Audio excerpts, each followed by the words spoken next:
Praise the Lord. प्रभु के नाम की स्तुति हो। आज हम पढ़ेंगे रूत 4 अध्याय। तब बोअज फाटक के पास जाकर बैठ गया और जिस छुड़ाने वाले कुटुंबी की चर्चा बोअज ने की थी वह भी आ गया। तब बोअज ने कहा, है फुलाने, इधर आकर यहीं बैठ जा। तो वह उधर जाकर बैठ गया। तब उसने नगर के 10 वृद्ध लोगों को बुलाकर कहा, यहीं बैठ जाओ। वे भी बैठ गए। तब वह उस छुड़ाने वाले कुटुंबी के से कहने लगा, नाओमी जो मोआब देश से लौट आई है, वह हमारी भाई एलीमेलेक की एक टुकड़ा भूमि बेचना चाहती है।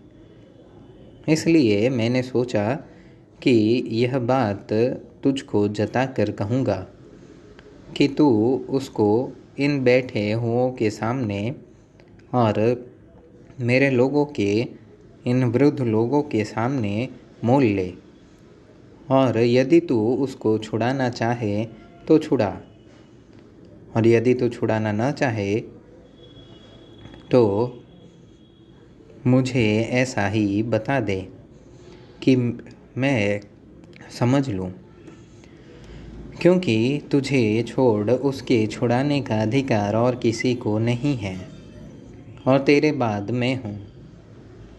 उसने कहा, मैं उसे छुड़ाऊँगा।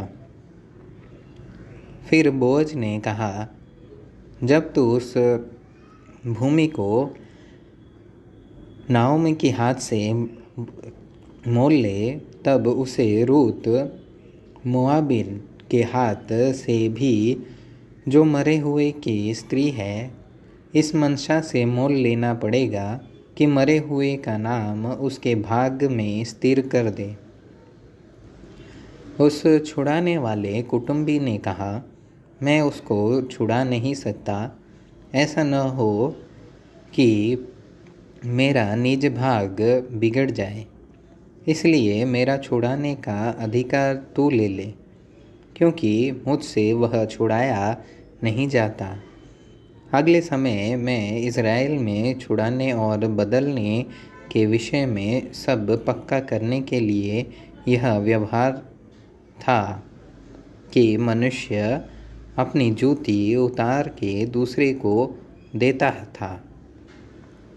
इसलिए इज़राइल में गवाही इसी रीति होती थी।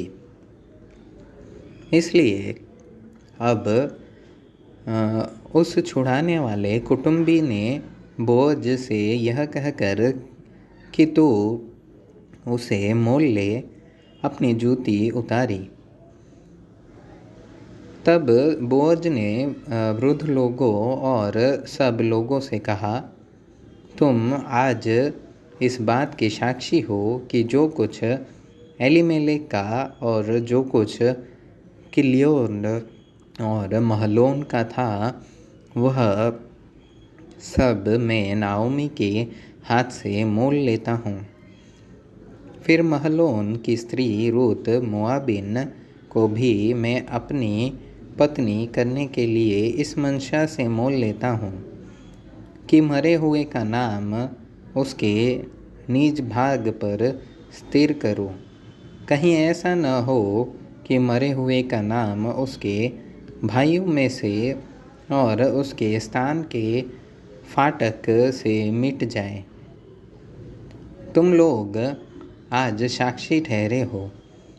तब बोअज के पास जितने लोग थे उन्होंने और वृद्ध लोगों ने कहा, हम साक्षी हैं।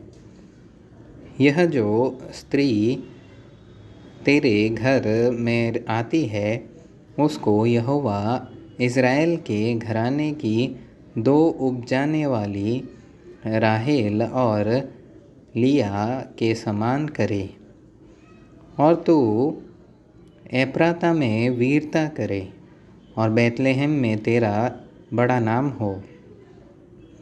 और जो संतान यहोवा इस जवान स्त्री के द्वारा तुझे दे, उसके कारण से तेरा घराना पेरेस का सा हो जाए, जो तामार से यहूदा के द्वारा उत्पन्न हुआ। तब बोअज ने रूत को ब्याह लिया और वह उसकी पत्नी हो गई। और जब वह उसके पास गया था, तब यहोवा की दया से उसको गर्भ रहा और उसके एक बेटा उत्पन्न हुआ। तब स्त्रियों ने नाओमी से कहा, यहोवा धन्य है, जिसने तुझे आज छुड़ाने वाले कुटुंबी के बिना नहीं छोड़ा।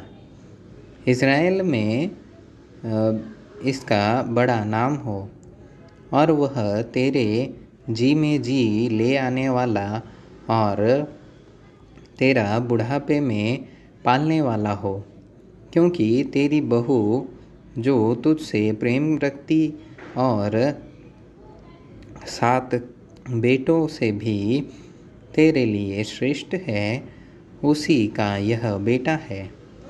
फिर नाओमी उस बच्चे को अपनी गोद में रखकर उसकी धाई का काम करने लगी। और उसकी पड़ोसियों ने यह कहकर कि नाओमी के एक बेटा उत्पन्न हुआ है, लड़के का नाम ओबेद रखा। ईशे का पिता और दाऊद का दादा वही हुआ।